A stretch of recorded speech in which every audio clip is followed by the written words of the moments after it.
warahmatullahi wabarakatuh. Alhamdulillah rabbil alamin. Shalatu wassalamu ala asrofil anbiya'i wal mursalin sayyidina wa maulana Muhammadin wa ala alihi wa sahbihi ajmain. Para peserta BIMTEK Kurikulum Merdeka, kita melanjutkan materi kita pada hari ini. Materi ini tentang kurikulum merdeka yang akan disampaikan oleh Bapak Kasubdit Kurikulum dan Kesiswaan, Bapak Dr. Suwardi. Kepada Bapak kami persilahkan, Pak. Bismillahirrahmanirrahim. Assalamualaikum warahmatullahi wabarakatuh. Alhamdulillah wa syukurillah, salatu wassalamu ala rasulillah Muhammad ibn Abdillah, wala khawla wala quwata illa billah, ma'badah. Yang saya hormati Pak Kepala Bidang Pendidikan Madrasah pada Kanwil Kementerian Agama Provinsi Sumatera Selatan dan seluruh jajarannya. Yang saya hormati Bapak Ibu Kepala Madrasah se-Provinsi Sumatera Selatan, Bapak Ibu guru, peserta BIMTEK atau sosialisasi implementasi kurikulum merdeka pada madrasah yang dirahmati Allah. Pertama-tama mari kita panjatkan puji syukur kehadirat Allah Subhanahu wa taala atas segala karunia-Nya. Pada pagi hari ini kita bisa bertemu walaupun lewat Zoom. Semoga Allah senantiasa memberikan keberkahan kepada kita semua berupa nikmat iman dan Islam, sehat walafiat, dan semoga Allah Subhanahu wa taala memberikan anugerah kepada kita bahagia dunia dan akhirat. Amin ya rabbal alamin. Salam dan salam kita aturkan pada baginda Rasulullah Muhammad sallallahu alaihi wasallam, pada keluarganya, para sahabat, dan semoga sahabat beliau sampai kepada seluruh umatnya yang senantiasa memegang sunnah-sunnahnya. Pertama-tama saya menyampaikan terima kasih kepada batu jajaran Kanwil Kementerian Agama Provinsi Sumatera Selatan yang bersama-sama dengan kelompok KKM, kelompok kerja kepala madrasah Sumatera Selatan, mengadakan kegiatan sosialisasi dan juga BIMTEK terkait dengan implementasi kurikulum merdeka di madrasah. Ini kegiatan sangat penting agar semua warga madrasah, mulai dari guru, kepala madrasah, semuanya mengetahui, memahami, dan insya Allah nanti dapat mengimplementasikan bagaimana kebijakan kurikulum merdeka di madrasah. Bu moderator, mohon izin saya share screen ya. Bapak Ibu yang saya hormati, kurikulum merdeka merupakan satu kebijakan pemerintah Republik Indonesia, dalam hari ini Kemdikbud Ristek, terkait dengan upaya untuk meningkatkan mutu dan kualitas pendidikan di Republik Indonesia. Kurikulum merdeka ditetapkan oleh Kementerian Pendidikan, Kebudayaan, Ristek, dan Teknologi. Jadi yang punya wewenang untuk menetapkan kurikulum nasional adalah pemerintah, dalam hal ini Kemdikbud Ristek. Sedangkan Kementerian Agama mengatur bagaimana implementasi kurikulum merdeka di madrasah. Sebelum saya menjelaskan lebih detail terkait dengan bagaimana implementasi kurikulum merdeka di madrasah, perlu saya sampaikan bahwa kurikulum merdeka ini Bapak Ibu merupakan salah satu alternatif, ya, salah satu opsi yang dapat dipilih oleh satuan pendidikan di sekolah maupun di madrasah dalam rangka pemulihan pembelajaran. Kita tahu bersama bahwa selama 2 tahun berturut-turut di seluruh dunia, termasuk di Indonesia, kena pandemi COVID-19. Selama pandemi COVID-19, kegiatan pembelajaran di madrasah ya tidak bisa kita laksanakan secara optimal, tidak bisa kita laksanakan dengan luar biasa, sehingga sangat memungkinkan bahwa kualitas pembelajaran tidak bisa sebaik sebelum pandemi COVID. Namun demikian, pandemi COVID-19 juga memberikan berkah kepada kita yang tadinya di madrasah belum pernah terfikirkan bagaimana kegiatan pembelajaran dilakukan secara online, kegiatan pembelajaran dilakukan secara daring dan lain sebagainya. Dengan adanya pandemi COVID-19, mau tidak mau seluruh warga madrasah, baik itu siswa, guru, harus melaksanakan kegiatan pembelajaran secara daring. Siswa belajar dari rumah dan guru juga mengajar dari rumah masing-masing karena selama pandemi COVID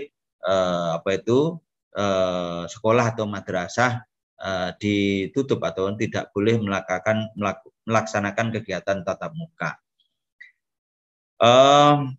Selama pandemi COVID-19 tentu banyak hal-hal yang menjadi kendala-kendala kita di dalam melaksanakan kegiatan pembelajarannya. Salah satunya bahwa kegiatan pembelajaran secara daring waktu itu belum menjadi sesuatu yang familiar kita laksanakan.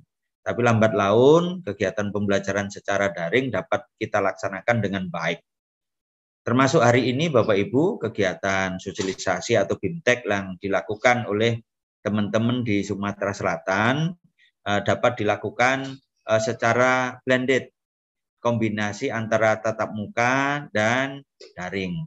Para peserta kegiatannya tatap muka di satu tempat, pemateri-pemateri lain bisa hadir secara tatap muka, dan saya hari ini bisa hadir melalui Zoom meeting. Moga-moga pertemuan hari ini tidak mengurangi kualitas atau optimalisasi kegiatan sosialisasi ini. Perlu saya sampaikan di forum ini bahwa Kemdikbudristek telah menguji coba kurikulum Merdeka yang dulunya disebut dengan kurikulum prototipe.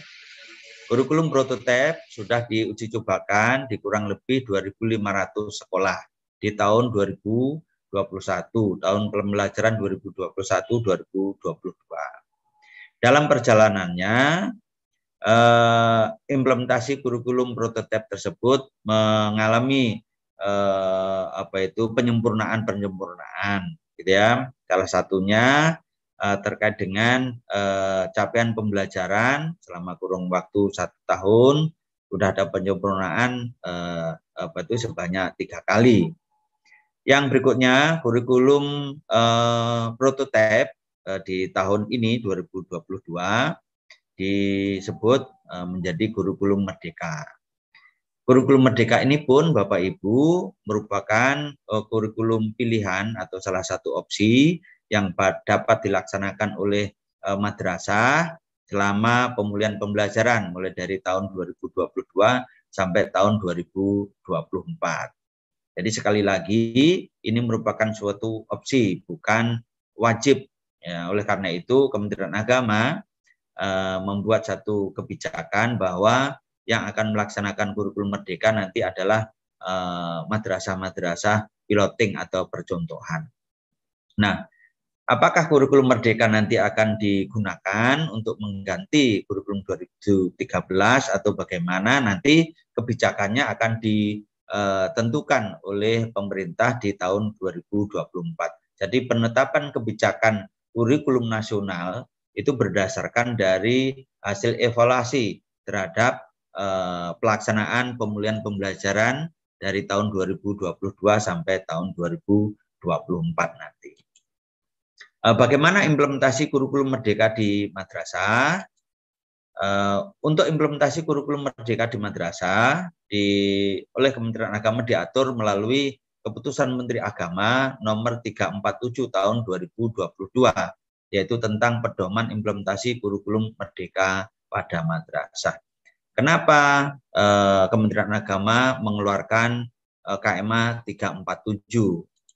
Bapak Ibu, implementasi kurikulum Merdeka di madrasah perlu diatur secara khusus karena memang memiliki kekhasan. Lembaga pendidikan madrasah itu memiliki kekhasan. Jadi kurikulum merdekanya yang menetapkan adalah Kemdikbudristek, sedangkan implementasi kurikulum merdeka di madrasah diatur oleh Kementerian Agama. Pertimbangannya apa? Satu,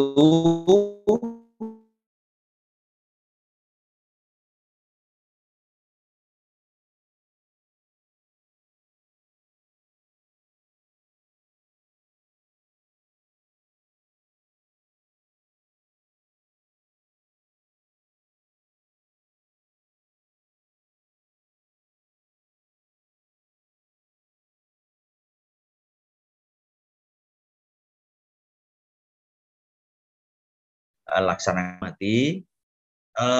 Jumlah madrasah di Republik Indonesia kurang lebih 84.000 sekian. Dari sekian puluh ribu madrasah tadi, 95%-nya adalah madrasah swasta. Madrasah swasta ini didirikan oleh yayasan, didirikan oleh organisasi, didirikan oleh ormas. Masing-masing yayasan, masing-masing organisasi tadi yang mendirikan madrasah juga punya kepentingan menanamkan nilai-nilai kepada siswa di madrasahnya. Contoh, madrasah yang didirikan oleh Nahdlatul Ulama, yaitu menanamkan tentang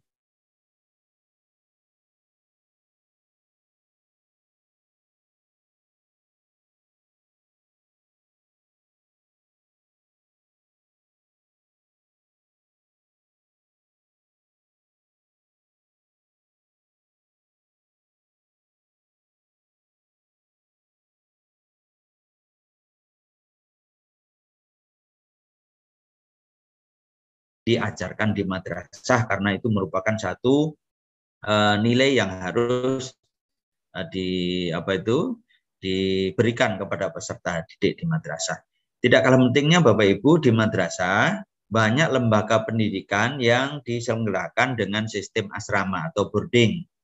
Nah, pengelolaan pembelajaran sistem boarding itu beda dengan madrasah yang tidak boarding atau sekolah yang tidak boarding.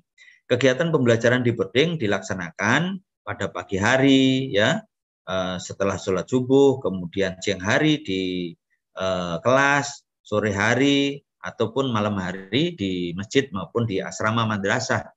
Oleh karena itu, ini juga perlu ada penguatan atau pengaturan tersendiri. Di madrasah juga ada bervariasi diversifikasi madrasah atau keanekaragaman madrasah. Ada madrasah dengan penguatan kekhasan di bidang akademik atau sains. Ya, contohnya Manisan Jenikia dan juga beberapa madrasah dengan penguatan sains. Kemudian ada madrasah aliyah program keagamaan atau MANPK. Ya. Ada juga madrasah aliyah plus keterampilan. Ada madrasah juga yang mengembangkan riset, mengembangkan tahfidzul Quran dan lain sebagainya. Ini juga perlu ada pengaturan agar kekhasan-kekhasan tadi itu tetap bisa hidup dan berkembang di madrasah. Di tahun ajaran baru besok, Bapak Ibu, di tahun 2022-2023, tahun pelajaran 2022 tahun 2023, akan ada dua kurikulum yang berlaku di madrasah. Yang pertama adalah kurikulum 2013, yang kedua adalah kurikulum merdeka. Kalau madrasah menerapkan kurikulum 2013, maka mulai dari standar isi, kompetensi inti, kompetensi dasar, itu mengacu kepada ketetapan tentang kurikulum 2013. Ya, sedangkan kalau madrasah nanti mulai menerapkan kurikulum merdeka, maka standar isi, capaian pembelajaran itu mengacu kepada ketetapan yang terkait dengan kurikulum merdeka. Nah, ketika madrasah masih menerapkan kurikulum 2013, maka standar isi, kompetensi inti, dan kompetensi dasar terkait dengan mata pelajaran selain pendidikan agama Islam dan bahasa Arab, itu mengikuti ketetapan dari Kemdikbudristek. Sedangkan standar isi, kompetensi inti, kompetensi dasar pendidikan agama Islam dan bahasa Arab mengacu ketetapan yang ditetapkan oleh Kementerian Agama, yaitu KMA nomor 183 tahun 2024. Nah, implementasi kurikulumnya untuk Rodotul Atfal atau RA berdasarkan keputusan Menteri Agama nomor 792 tahun 2018 dan implementasi kurikulum untuk jenjang MI, MTS, MA dan juga MAK berdasarkan KMA nomor 184 tahun 2019. Nah, bila madrasah nanti menerapkan kurikulum merdeka, maka yang harus diketahui atau dipahami oleh kita semua terkait dengan standar isi dan capaian pembelajaran mata pelajaran selain PI dan bahasa Arab, acuannya adalah ketetapan atau peraturan-peraturan yang ditetapkan oleh Kemdikbudristek. Sedangkan standar isi dan capaian pembelajaran mata pelajaran PAI dan bahasa Arab mengacu pada peraturan yang ditetapkan oleh Kementerian Agama.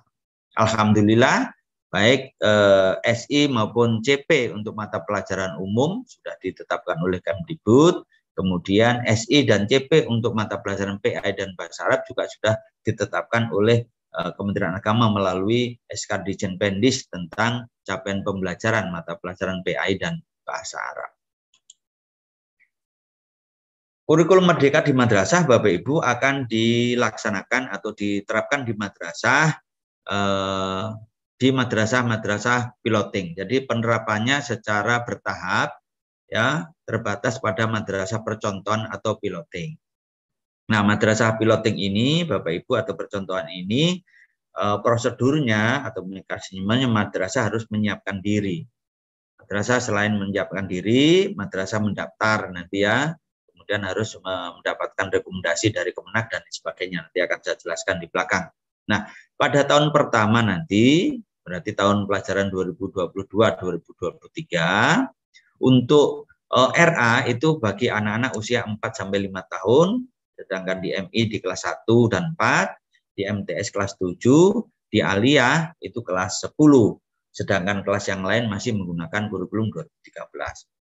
Di tahun kedua nanti untuk RA itu berarti sudah 2 angkatan tuh ya, 2 angkatan berarti anak kelas atau kelompok kecil sampai kelompok besar atau anak usia 4 sampai dengan 6 tahun sudah menggunakan kurikulum merdeka.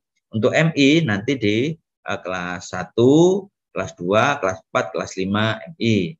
Untuk MTS-nya kelas 7 dan 8, untuk aliyahnya kelas 10 dan kelas 11, itu di tahun kedua. Pada tahun ketiga, maka seluruh kelas nanti sudah mengimplementasikan kurikulum merdeka. Nah, bagaimana mekanisme madrasah akan melaksanakan kurikulum merdeka? Pendaftarannya dilakukan secara online melalui aplikasi pangkalan data ujian madrasah. Moga-moga teman-teman di Sumatera Selatan yang akan mengimplementasikan kurikulum merdeka juga sudah daftar di aplikasi BDUM ya. Nah, yang pertama madrasah melaksanakan persiapan secara mandiri implementasi kurikulum merdeka. Kemudian yang kedua madrasah menyusun pengembangan kurikulum operasionalnya ya, KOM-nya atau kurikulum operasional madrasahnya disesuaikan dengan visi misi tujuan dan kekhasan madrasah. Karena visi misi, tujuan, dan kekhasan atau target-target madrasah antara satu dengan yang lainnya berbeda, Bapak Ibu, maka kurikulum operasional di madrasah tentu berbeda antara satu dengan yang lainnya. Yang ketiga, madrasah mendapatkan rekomendasi dari Kemenak Kabupaten Kota. Kenapa harus ada rekomendasi Kemenak Kabupaten Kota? Agar Bapak Ibu yang ada di Kemenak Kabupaten Kota, mulai dari pengawas madrasah, kemudian Kasih Penmat dan juga kan Kemenak di Kabupaten Kota mengetahui bahwa madrasah Bapak Ibu akan mengimplementasikan kurikulum merdeka.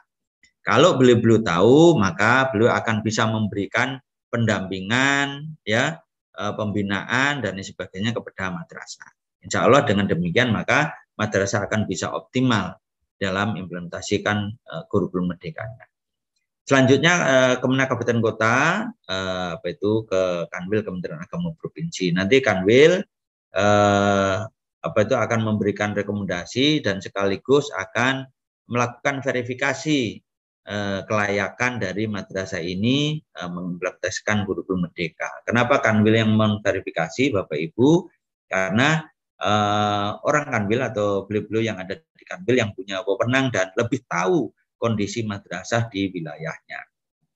Kalau nanti Kanwil sudah memverifikasi, kemudian menyetujui usulan itu, selanjutnya nanti tim dari pusat akan melihat, memverifikasi juga, dan akan ada penetapan madrasah-madrasah yang melaksanakan kurikulum merdeka.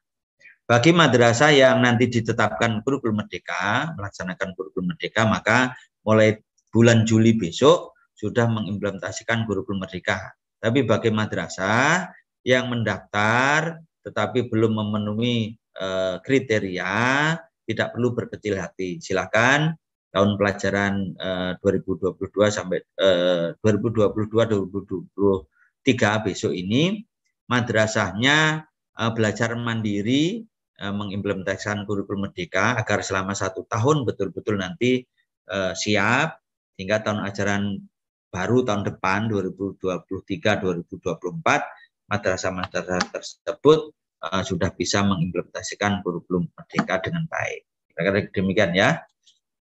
Nah, ketika madrasah mengimplementasikan kurikulum merdeka ini ada 2 pilihan. Nah, ada 2 pilihan. Yang pertama, Bapak Ibu, menerapkan beberapa bagian dan prinsip kurikulum merdeka tanpa mengganti kurikulum operasional di satuan pendidikan. Artinya apa? Prinsip-prinsip kurikulum merdeka yang dijalankan, tetapi KIKD-nya tetap KIKD 2013. Nah, salah satu ciri khas daripada kurikulum merdeka adalah adanya penerapan proyek penguatan profil pelajar Pancasila, baik dalam kegiatan kokurikuler, ekstrakurikuler, maupun terintegrasi dalam kegiatan pembelajaran. Kalau di madrasah, Bapak Ibu ada tambahan proyek penguatan profil pelajar Pancasila yang rahmatan lil alamin. Ya.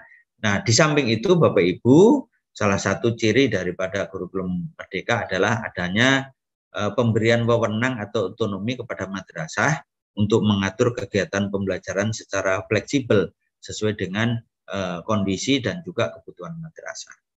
Pilihan yang kedua adalah madrasah menerapkan kurikulum merdeka dengan pengembangan berbagai macam bahan ajar oleh satuan pendidikan, ya, oleh satuan pendidikan. Kalau di yang atas pilihan yang pertama tadi KIKD-nya masih K13, kalau yang kedua ini capaian pembelajaran sesuai dengan kurikulum merdeka dan segala aturan yang lainnya. Nah, salah satunya ciri daripada kurikulum merdeka, pemerintah yang mengatur jam pelajarannya dalam tahun, bukan per minggu. Jadi setiap mata pelajaran, nanti kalau Bapak Ibu melihat struktur kurikulum merdeka, itu hitungannya adalah per tahun, alokasinya per tahun. Contohnya misalkan Al-Quran hadis itu dalam 1 tahun 72 jam pelajaran. Kalau di breakdown ke dalam pekan, ya, nanti 2 jam pelajaran per pekan. Nanti akan saya sampaikan struktur kurikulumnya. Nah, madrasah dapat mengatur, madrasah diberi keleluasaan, kewenangan atau fleksibilitas mengatur jam pelajaran yang tadinya ditetapkan per tahun oleh pemerintah. Madrasah bisa mengatur per mingguan, 2 mingguan, 3 mingguan, bulanan, bahkan sistem blok. Nah, pilihan-pilihan tersebut pertimbangannya adalah dalam rangka efektivitas pembelajaran untuk mewujudkan capaian pembelajaran atau tujuan pembelajaran. Contohnya begini, mata pelajaran seni budaya, ya, dalam 1 tahun 72 jam pelajaran. Kalau dibagi ke dalam pekan, ya, itu menjadi 2 jam pelajaran per pekan. Ketika guru seni budaya mengajar tentang teori, tentang sejarah seni rupa, barangkali cukup waktu 2 jam pelajaran. Tapi ketika guru seni budaya tadi mau mengajar praktek terkait dengan praktek melukis misalkan, dari pertimbangan efektivitas pembelajaran menurut gurunya bahwa ketika praktek melukis tidak cukup 2 jam pelajaran, mungkin dia butuh waktu 4 jam pelajaran atau bahkan 6 jam pelajaran. Maka ketika kegiatan praktek melukis guru seni rupa dapat atau guru seni budaya tadi dapat mengatur kegiatan pembelajarannya dalam satu kali pertemuan langsung 6 jam pelajaran. Gimana caranya? Ya, biasanya 2 jam pelajaran per pekan, ini kok langsung 6. Nah, silakan gurunya nanti berkoordinasi dengan guru yang lain dan juga wakak kurikulumnya, gitu ya. Contoh misalkan hari Sabtu ada pelajaran seni budaya. Kebetulan jadwalnya atau rosternya yang telah dibuat oleh wakak kurikulum itu jam pelajaran seni budaya adalah jam ke-5 dan ke-6. Padahal dia akan membutuhkan 6 jam, ya. Maka dia bisa berkoordinasi dengan guru yang jam pelajaran pertama dan kedua siapa, misalkan guru PPKN, jam ketiga dan 4 misalkan guru bahasa Indonesia. Maka guru seni budaya bisa berkoordinasi dengan guru PKN dan guru bahasa Indonesia bahwa minggu depan kita akan tukeran jam PKN dipakai seni budaya, jam bahasa Indonesia dipakai seni budaya, sehingga pada hari Sabtu minggu depan seni budaya langsung 6 jam dari jam 1 jam pertama sampai jam ke-6. Nah, minggu berikutnya gantian, ya, jam pelajaran seni dipakai oleh PKN dan mata pelajaran bahasa Indonesia. Jadi itu salah satu contoh fleksibilitas dalam mengatur kegiatan pembelajaran. Ya, silahkan seperti itu boleh. Nah, karena apa? Guru seni budaya butuh 6 jam pelajaran itu tidak setiap pekan. Dia hanya pada waktu-waktu tertentu sesuai dengan kebutuhan dalam rangka mencapai efektivitas pembelajarannya. Bayangkan saja kalau melukis itu hanya 2 jam pelajaran, anak baru membuat sketsa, kemudian anak baru saja mencampur cat, ya, mencari campuran cat atau warna itu kan tidak gampang, ya, itu butuh waktu. Begitu anak mulai menggores, gitu ya, menggoreskan, memberi warna pada sketsanya, jam pelajarannya udah selesai, udah bel udah berbunyi, ganti mata pelajaran yang lain, maka anak tidak bisa tuntas melaksanakan kegiatan pembelajaran dalam rangka praktek melukis. Tapi kalau 6 jam, insya Allah hasilnya akan baik, akan luar biasa. Ya, oke, ini salah satu contohnya saja. Nah, yang berikutnya, di samping madrasah bisa fleksibel, Bapak Ibu, target jam pelajaran dalam 1 tahun bisa diselesaikan kurang dari 1 tahun, gitu ya. Contoh aja madrasah-madrasah yang melaksanakan sistem layanan SKS itu bisa menyelesaikan, ya, kegiatan pembelajarannya kurang dari waktu yang ditetapkan, ya. Oke. Untuk struktur kurikulum Rodotul Atfal, ya, Rodotul Atfal ini acuannya adalah KMA 792. Ditambah lagi di KM 347 adanya penguatan, ya, profil pelajar Pancasila yang rahmatan lil alamin. Ini penting disampaikan di forum ini bahwa capaian-capaian pembelajaran di Rodotul Atfal itu sesuai dengan standar tingkat pencapaian perkembangan anak atau STPPA, ya, STPPA, standar tingkat pencapaian perkembangan anak, yang meliputi nilai agama dan moral, nilai Pancasila, fisik motorik, kognitif, bahasa, seni, dan sosial emosional. Nah, yang baru adalah nilai Pancasila ini. Nah, bagaimana bentuk proyek penguatan profil pelajar Pancasila atau karakter, ya, penguatan karakter kalau di RA, ya, bukan berupa proyek aktivitas, tapi karakter, ya, pelajar Pancasila yang rahmatan lil alamin.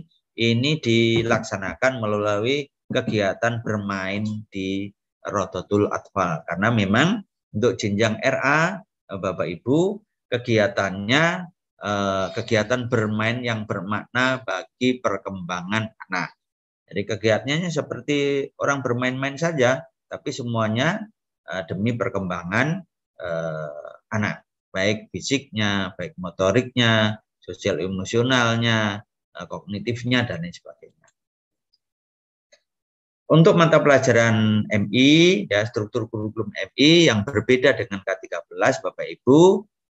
Kalau di K13 itu mata pelajaran IPA dengan mata pelajaran IPS itu berdiri sendiri-sendiri. Kalau di kurikulum Merdeka, mata pelajaran IPA dan IPS itu digabung jadi satu, namanya mata pelajaran IPAS, Ilmu Pengetahuan Alam dan Sosial. Ya. Mata pelajaran ini diberikan kepada siswa madrasah mulai di kelas 3 sampai dengan kelas 6 ya. Kalau 3 sampai 5 itu dalam 1 tahun mata pelajaran IPAS itu ada 180 jam pelajaran. Kenapa jumlahnya sekian ya? Kalau di breakdown dalam 1 pekannya itu ada 5 jam pelajaran per pekan. Karena apa? Asumsi 1 tahun ya untuk kelas 1 sampai kelas 5 itu 36 pekan. Sedangkan kelas 6 itu asumsinya hanya 32 pekan. Ya. 36 pekan kali 5 maka ketemulah 180. Sedangkan 32 pekan kali 5 ketemulah 160. Yang berikutnya pendidikan seni budaya dan prakarya. Nah, seni budaya dan prakarya ini kalau di breakdown dalam 1 pekan kurang lebih 3 jam pelajaran per pekan ya. Nah, silakan madrasah nanti dapat memberikan layanan pembelajaran seni budaya sesuai dengan sumber daya yang dimiliki.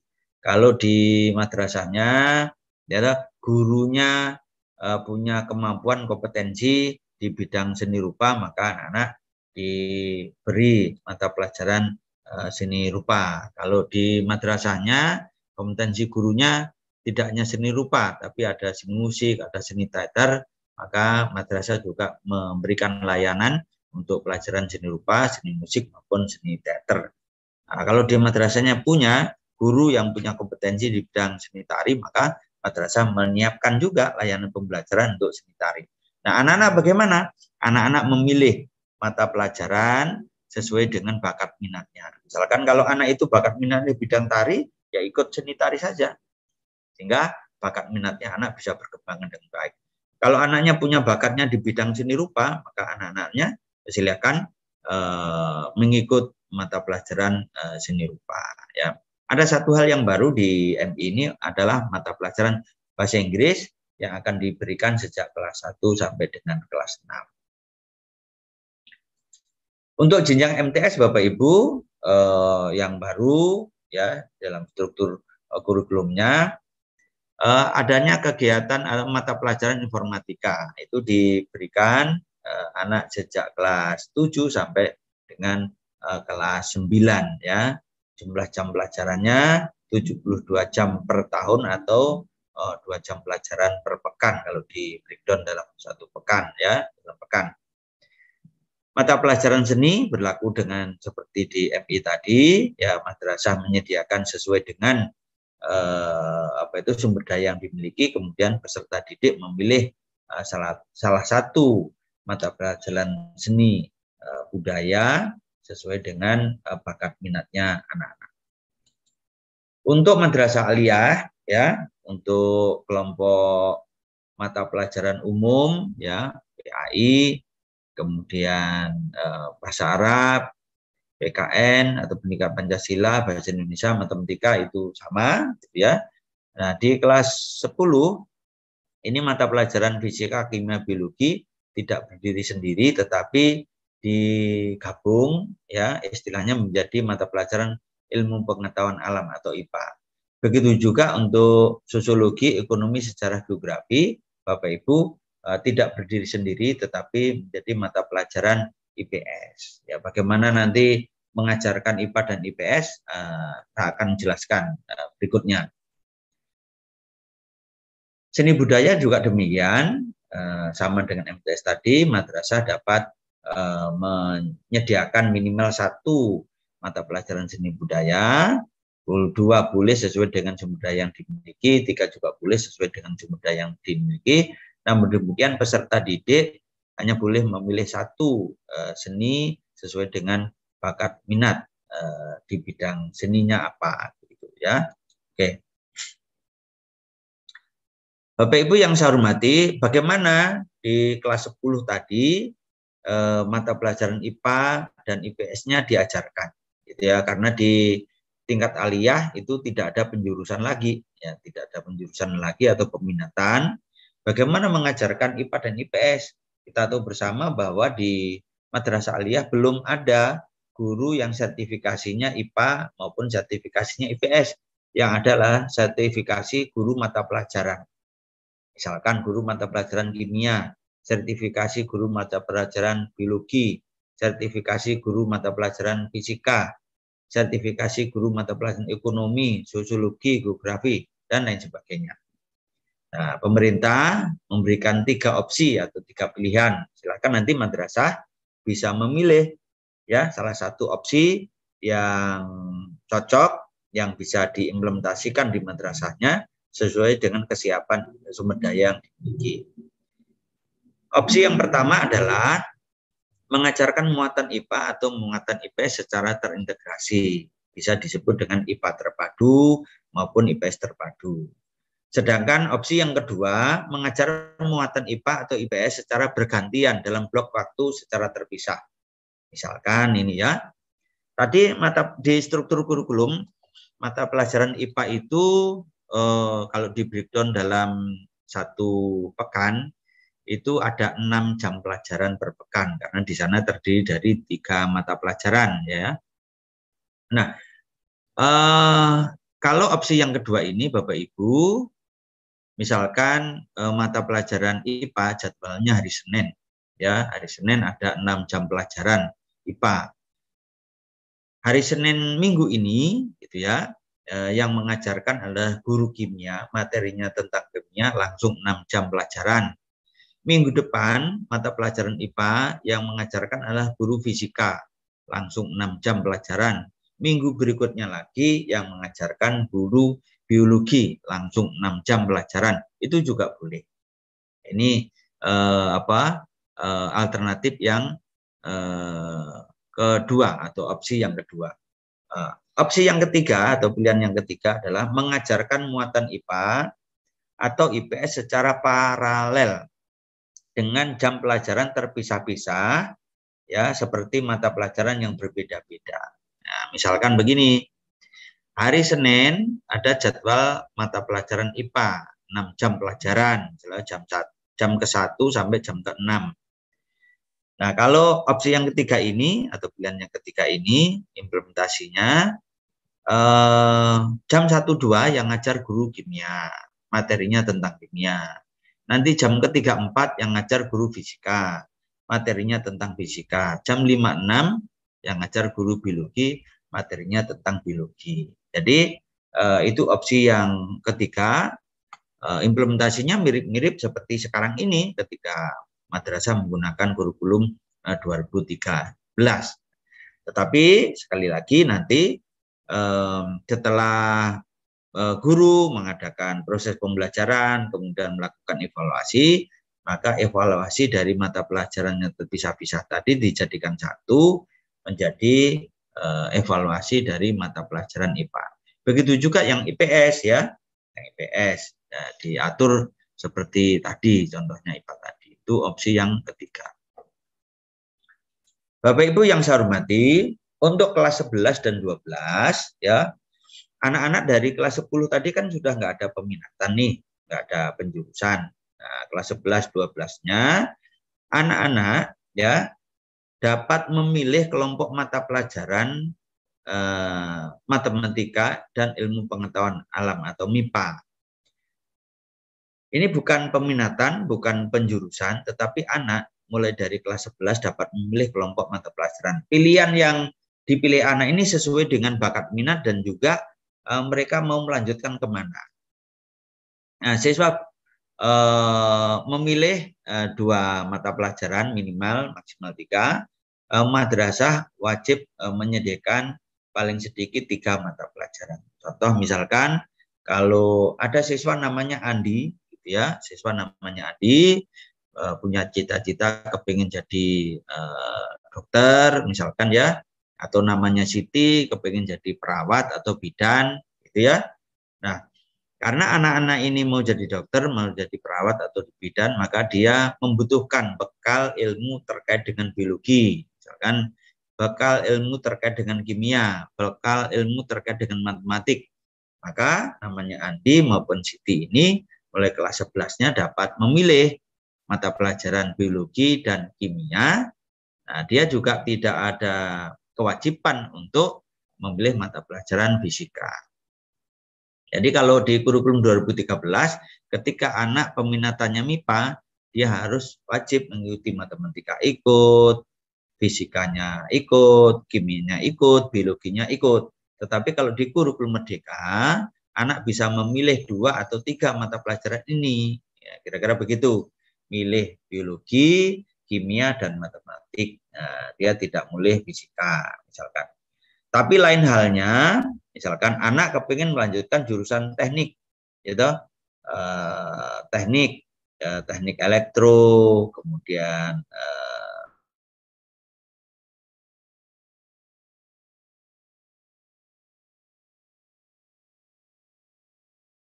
anak ini punya hak untuk mengambil mata pelajaran, boleh, artinya boleh mengambil mata pelajaran fisika. Yang dekat lagi apa kira-kira untuk memberikan bekal dia di bidang teknik? Waduh, kimia dan matematik. Maka namanya Joko misalkan ya, itu kelas 11-nya karena dia mau ngambil jurusan teknik, cukup memilih mata pelajaran fisika dan kimia, tapi dia tidak mengambil biologi, itu juga boleh.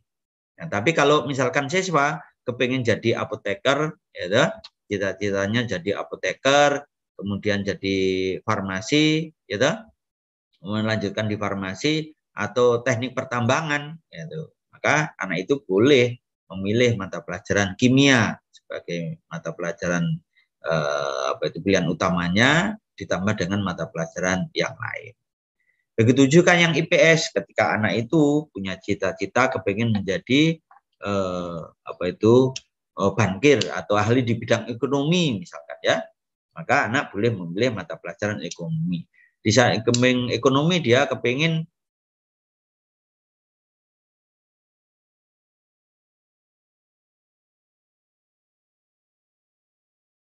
menjadi anggota dewan, kemudian kepingin melanjutkan di jurusan sospol ya, di perguruan tinggi jurusan sospol, maka yang paling cocok adalah anak itu mengambil mata pelajaran sosiologi. Jadi ini hati-hati Bapak Ibu kalau menyampaikan kepada anak-anak, nanti jangan sampai anak itu memilih mata pelajaran karena ikut-ikutan temannya, atau karena like dan dislike, ya, gitu ya. Nah, oleh karena itu perlu dijelaskan kepada anak, ya, mereka punya bakat minat apa, kemudian kira-kira mau melanjutkan kemana. Karena apa? Jenjang madrasah aliyah sebenarnya merupakan jenjang pendidikan antara untuk menyiapkan, ya, menghantarkan anak-anak melanjutkan di perguruan tinggi. Nah, tadi ini sudah saya jelaskan terkait dengan mata pelajaran seni. Kemudian, nah, yang tidak kalah pentingnya Bapak Ibu di KMA 347 ini ada klausul di sana, madrasah dapat melakukan penambahan dan atau merelokasi jam pelajaran sesuai dengan kebutuhan dan ketersediaan waktu. Ini maksudnya apa? Contoh, ketika madrasah memiliki program tahfizul Quran, di dalam struktur kurikulum tahfizul Quran kan belum ada. Madrasah dapat memasukkan tahfidz Quran itu menjadi mata pelajaran. Masuknya lewat mana? Lewat muatan lokal. Karena muatan lokalnya tahfidz Quran, maka madrasah harus menambah jam pelajaran di dalam struktur kurikulumnya. Misalkan 2 jam pelajaran per pekan. Gitu ya. Kalau 2 jam pelajaran per pekan kemudian pulangnya terlalu sore, misalkan madrasah dapat merelokasi jam pelajaran. Ya. Tambahnya 1 aja. Yang satunya lagi relokasi dari mata pelajaran yang lain untuk penguatan tahfidz Quran. Itu juga boleh. Ya. Oke. Khusus untuk madrasah-madrasah yang menyelenggarakan program diversifikasi, baik itu MEN-PK, MA akademik, MA plus keterampilan, kegiatannya mengacu pada ketetapan yang telah ditetapkan oleh Dirjen Pendis.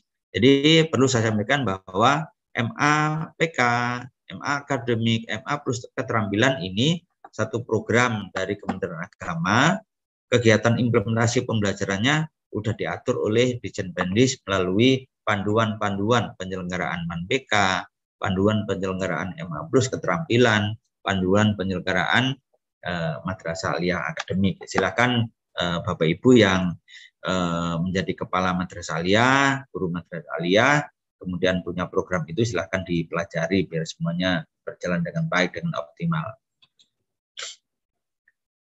Kegiatan pembelajaran di madrasah meliputi 3 hal penting ya yang harus dilakukan oleh guru. Yang pertama adalah perencanaan pembelajaran, kemudian yang kedua pelaksanaan pembelajaran, dan yang ketiga adalah evaluasi kegiatan pembelajaran. Perencanaan pembelajaran Bapak Ibu gitu, diperuntukkan dalam rangka mencapai efektivitas dan efisiensi kegiatan pembelajaran dalam rangka mencapai tujuan pembelajaran. Oleh karena itu, guru-guru kami harapkan untuk menyusun perencanaan pembelajaran yang sederhana, yang simpel dan mudah dilaksanakan. Perencanaan pembelajaran itu sebenarnya kalau sederhananya adalah apa yang kita pikirkan, apa yang kita angan-angankan yang akan kita laksanakan besok hari. Apa yang kita pikirkan hari ini yang akan kita laksanakan besok hari itu perencanaan pembelajaran. Oleh karena itu, guru dalam merencanakan kegiatan pembelajaran harus betul-betul satu disesuaikan dengan tujuan pembelajarannya apa, ya, disesuaikan juga karakteristik peserta didik. Oleh karena itu, buatlah perencanaan pembelajaran yang sederhana, simpel dan mudah dilaksanakan. Perencanaan pembelajaran itu sifatnya mempribadi. Untuk apa sih perencanaan pembelajaran? Perencanaan pembelajaran itu untuk memudahkan guru, ya untuk guru. Jadi rencana pembelajaran itu untuk guru, untuk dirinya sendiri, ya, gitu, agar bisa melaksanakan kegiatan pembelajaran secara efektif dan efisien. Salah satu bentuk dari perencanaan pembelajaran adalah rencana pelaksanaan pembelajaran atau RPP yang sering kita sebut. Nah, karena strategi mengajar, ya, pendekatan pembelajaran, metode mengajar dan sebagainya antara guru satu dengan yang lain, maka RPP harus dibuat oleh guru itu sendiri. Jangan sampai RPP dibuat oleh orang lain, copy paste dari orang lain.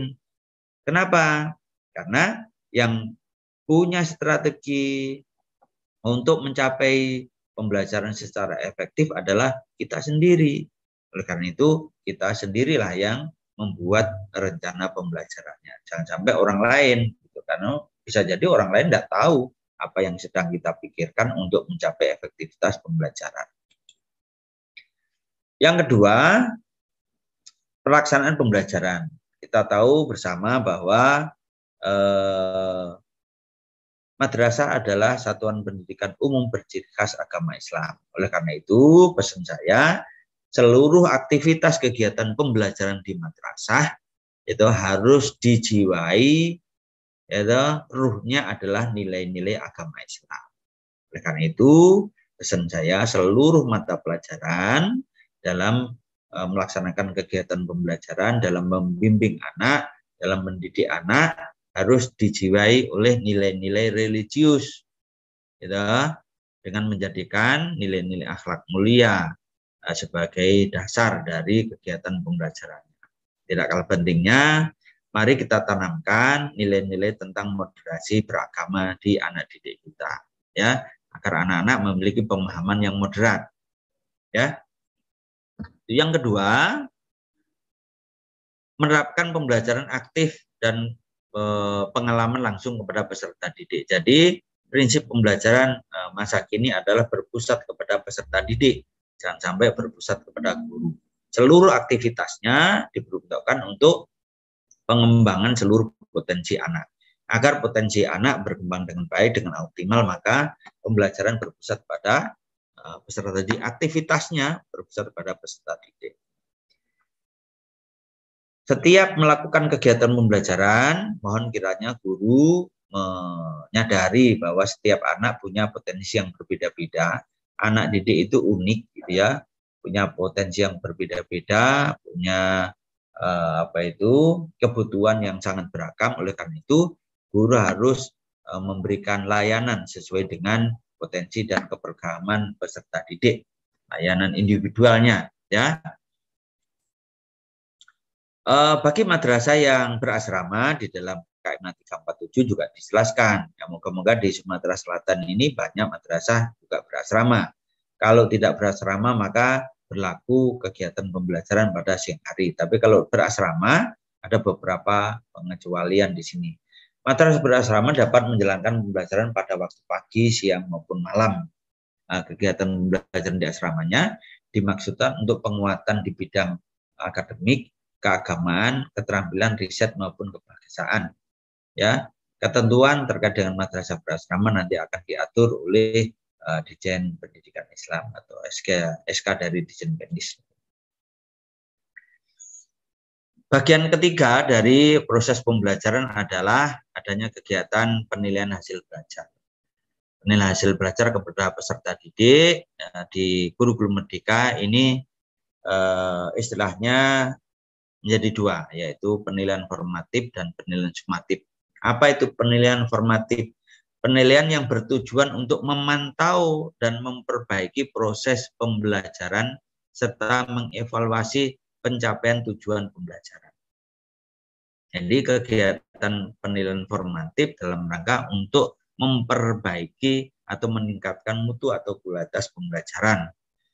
Yang kedua, penilaian sumatif yang bertujuan untuk menilai pencapaian hasil belajar peserta didik sebagai dasar untuk menentukan kenaikan kelas maupun kelulusan. Jadi kalau di kurikulum 2013 kita mengenal yang namanya penilaian harian, penilaian akhir semester, penilaian akhir tahun, ujian madrasah dan sebagainya. Maka kalau di kurikulum Merdeka istilahnya adalah penilaian formatif, penilaian sumatif. Formatif itu contohnya ya penilaian harian, karena itu tujuannya adalah untuk perbaikan pembelajaran. Bentuk penilaian di kurikulum Merdeka maupun di K13 masih sama, yaitu dapat dilaksanakan secara tertulis, praktek, penugasan, portofolio, dan atau bentuk lain yang ditetapkan oleh satuan pendidikan di madrasahnya.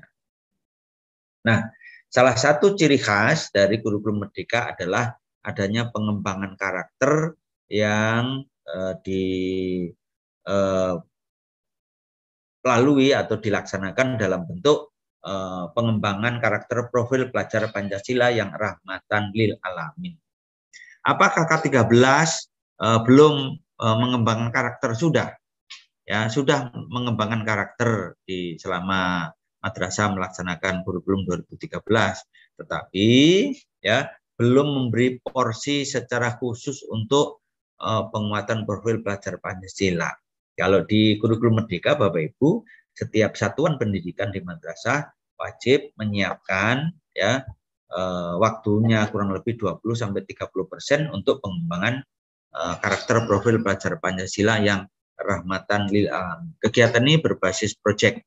Kegiatan proyeknya dapat dilaksanakan secara fleksibel, kapan waktunya, ya, kemudian apakah pada semester 1, semester 2 dan lain sebagainya. Itu madrasah yang mengatur, madrasah diberi keleluasaan di sana.